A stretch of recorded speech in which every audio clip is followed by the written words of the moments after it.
Good morning, fire breathers. Take two. First video, there was someone at the door and everything. So it's Memorial Day. It's not Happy Memorial Day. The idea of today, right, is that it doesn't matter. It's an American holiday, obviously, but it doesn't really matter where you come from. You have either served in your nation's armed forces and maybe know someone who has, and they have given their life for you, or for people that they don't even know, on your behalf, or alongside you, and you were there with them when that happened.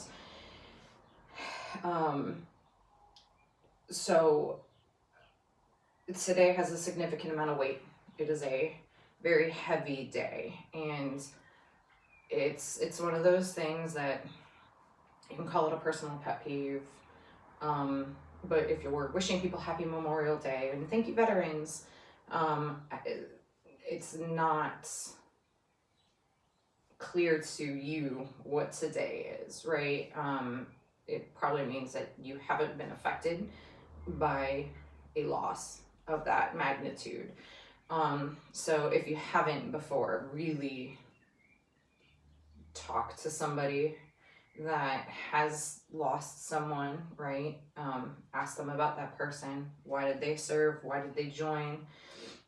They may not want to talk about it, but that is what today is for. It's for those families who have had that news brought to them, shown up on their doorstep, and doesn't matter how long ago it was or how recent it was, because it's still happening, right? So today is a day of remembrance. Save your thank yous for Veterans Day. That's what Veterans Day is for. Today is about remembering those who have paid the ultimate price for us. So that's my preachy moment. Get that done and out of the way. If you are familiar with my programming, either from my past gym or, the 6 months of Jakara Spit, I am a sucker for Hero WODs. I love them. I always, I'm an overthinker, so everything means more than what it just seems. So that's why I love Hero WODs. I love the remembrance. I love what they stand for. They're great workouts. I program them at least once a month, sometimes more. So Memorial Day, Murph, right? And why we do it. And that's actually, I'm going to read to you, is how I'm going to end this video. So to get some programming pieces out of the way. Home and gym, you both are doing Murph today. Home track, specifically for you, I have been leading you up to this by doing a lot of running and leg work and push-ups for the volume of push-ups that are in Murph. The only thing that you are not prepared to do is the pull-ups, because again, home, I program no equipment except a jump rope, maybe once every other week. So home track for your pull-ups. Feel free to, you can do, it's an upper body pulling is essentially what I want you to do. So bent over row. If you have bands, you can do banded rows. That will absolutely work. You can do banded pull aparts, just doing some sort of upper body back pull. If you want to do renegade rows, so you're going to hold a plank and row like this to make it a little bit harder, you can do that as well. But the run, pull-ups, push-ups, squats, run, you're prepped for it. You can get it done. If you feel you need to scale the volume still, and this applies for the home or the gym track, you can always do half Murph, where you're doing 800 meters, 50, 100, 150, and then 800 meters. I am sticking to the original intent of the workout. So Murphy's bio is in there. This is a workout that he called Body Armor. he did this while he was downrange. He wore his, you know, battle rattle gear. You do the run at the beginning and the end, but you can partition the middle portion however you want. I am not a purist of do it all the way through unbroken. That's the ultimate hardest way to do it. If you want to do that, by all means do so. You can break it down into 20 rounds of 5, 10, 15. You can break it down into, what's the other one? 20, 30, 40 or something like that. I don't know, 20, 40, 60. The bigger the sets that you do, the less rest time that you have in between those movements, and that's ultimately going to take longer. So again, it's just your choice. You could do 50 rounds of 2, 4, 6, which I think I might actually try today, only because I can't do a lot of pull-ups on this rig situation, but I'll let you know how that goes. If you don't have pull-ups, you can sub in ring rows. That sucks just as much, so don't worry about, you know, that. What I'm going to, and then, gym, you then also do have some extra work afterwards, should you feel the need to do so. They are complementary, right, to this workout. You've got some isometric holds and then some bodybuilding type stuff. So just whatever you have time for, whatever you feel you need, add to. I am always a stickler for form.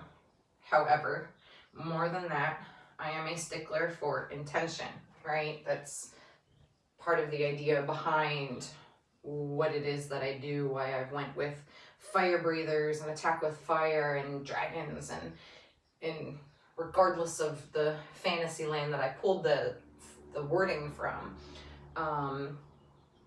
my personal belief is that we are accountable for what we are doing. So we move well.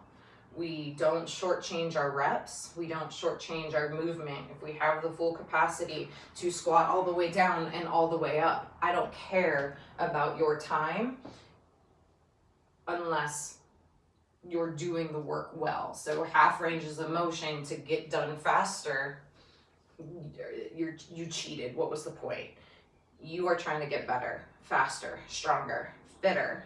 Honor the memory and the sacrifice of somebody that died for you. So that's what that's about. So yes, run the full distance, get your chin over the bar, elbows, bend, full extension, hips all the way down, stand all the way up. But more so than that, right? Do it as well as you can to the best of your ability. On that note, I am going to just finish by reading an excerpt from my favorite book ever. Thank you, Brian, for passing this along to me. It's old by this point, but it talks about the history of CrossFit, why we train the way we do, why we do the things we do, and Dave Castro did also have a great line when he programmed Murph for the games in 2015 about how if you allow yourself to, you can Google a direct translation, I'm summarizing, that when you're in the middle of this workout, any Hero WOD, if you allow yourself, you're like, God, I don't want to finish this. Like, this 300 air squats, this is ridiculous. But then if you think, and you know the story, which you do, of how did this person die? What were they doing? I mean, they were going through that. I can get through these air squats. That's the idea.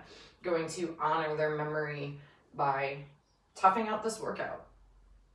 And so, on that note, this is Learning to Breathe Fire, The Rise of CrossFit and the Primal Future of Fitness by JC Herz.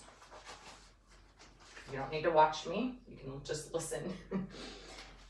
This is from the chapter, The Man in the Arena, Carson, California, 80-2012.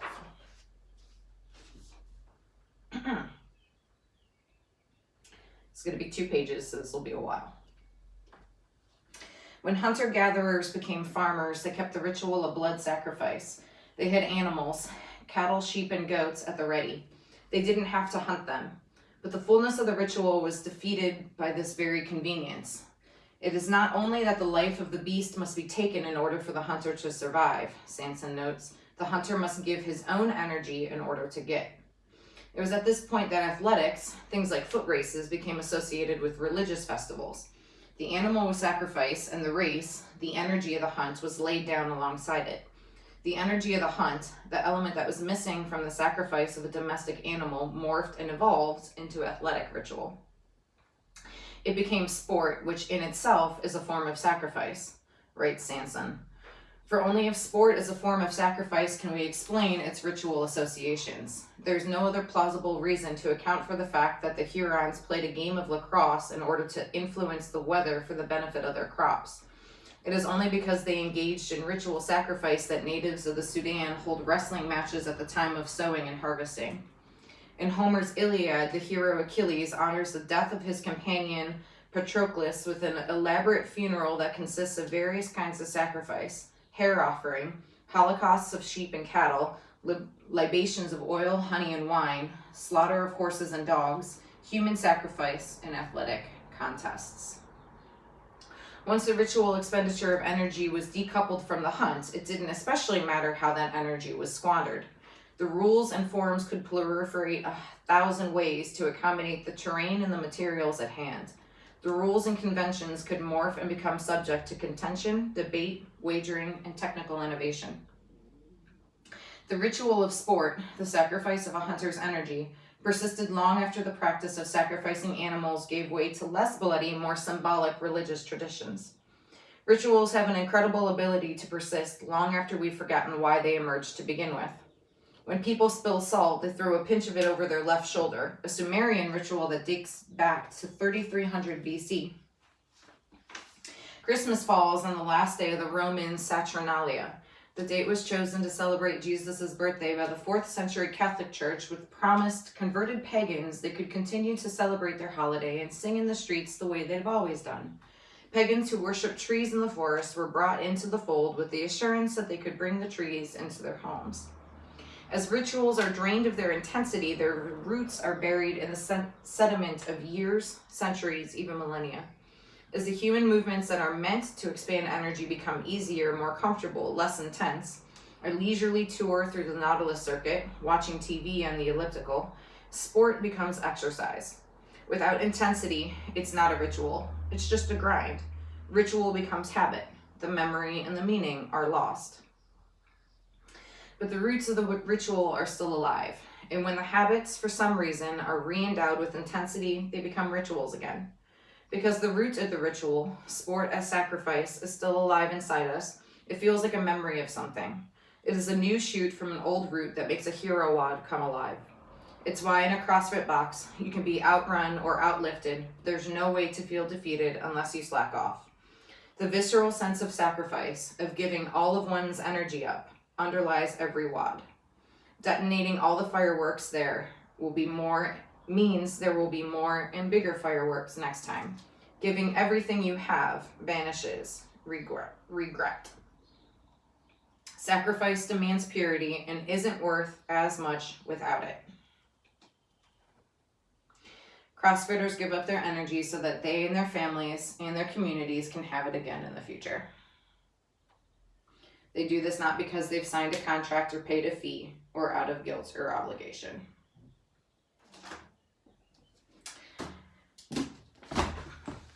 Jakaris.